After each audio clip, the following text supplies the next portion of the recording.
As I told you, I'm going to talk about the hadith of three men trapped in a cave.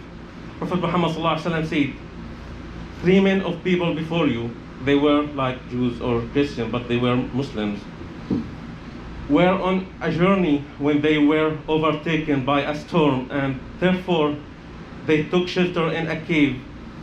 A rock slipped down from the mountain and blocked the exit from cave.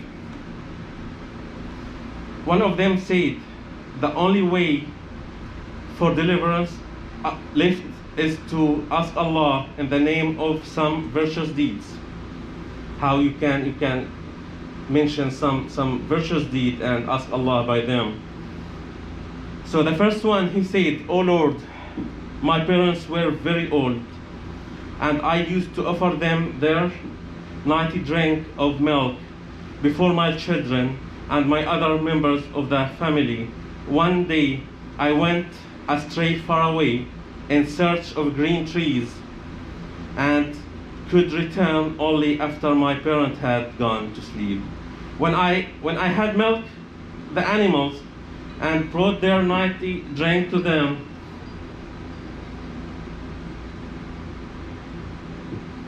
they were fast asleep, but I did not like to disturb them, nor would give any part of the milk to my children and other members of the family till after my parents had their drunk. Thus, with the vessel in hand, I awaited their awaking till the flush of dawn, while the children cried out of hunger at my feet. When they woke up, they had their drink. O Lord, if I did this thing, seeing only your pleasure, then do relieve us by this rock." Thereupon the rock moved a little, but not enough to let them pass out. Then the second man supplicated, "O Lord, I had a cousin that I loved more passionately than any man could love a woman. I tried to seduce her, but she would refuse, till in a season of a great hardship due to famine, she approached me for help, and I gave her 120 dinars on the condition that she should have sexual intercourse with me.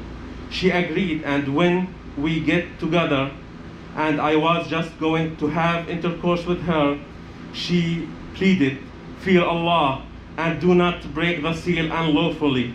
Whereupon I moved away from her, despite the fact that I desired her most patiently, and I let her keep the money I had given to her. O Lord, if I did this thing seeking only your pleasure, then do move the distress in which we find ourselves." Again the rock moved a little, but not enough to let them pass out.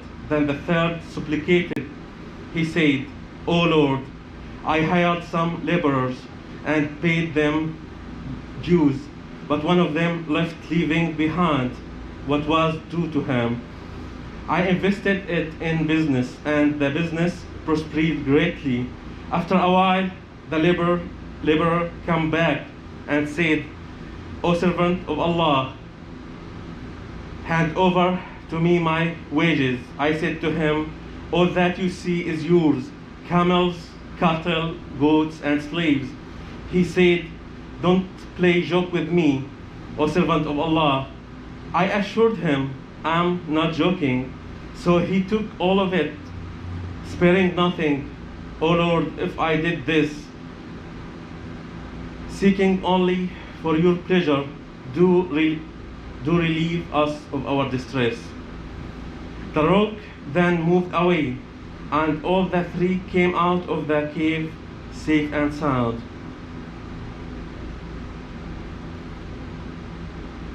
Let me ask you, what lessons do we learn from this story? Well, the first and foremost lesson, we love from the story is directing all our hopes and expectations towards Allah and having a tawakkul on Allah, trust on Allah. The three men in the story relate on the help of Allah. They were not great men and they were sinners like me and you. Then they were in trouble, but they did not lose hope in the mercy of Allah. And they knew that if they prayed to Allah, Allah's help would definitely come. This is the most important part of Iman, as an act that is loved by Allah. Iman is not just affirmation of La ilaha illallah, it's to believe that Allah is all watching.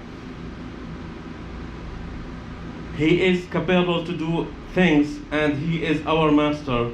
The second lesson we learn from the story is the importance of good deeds while and abstaining from sins, and mention them in the dua or in the supplication.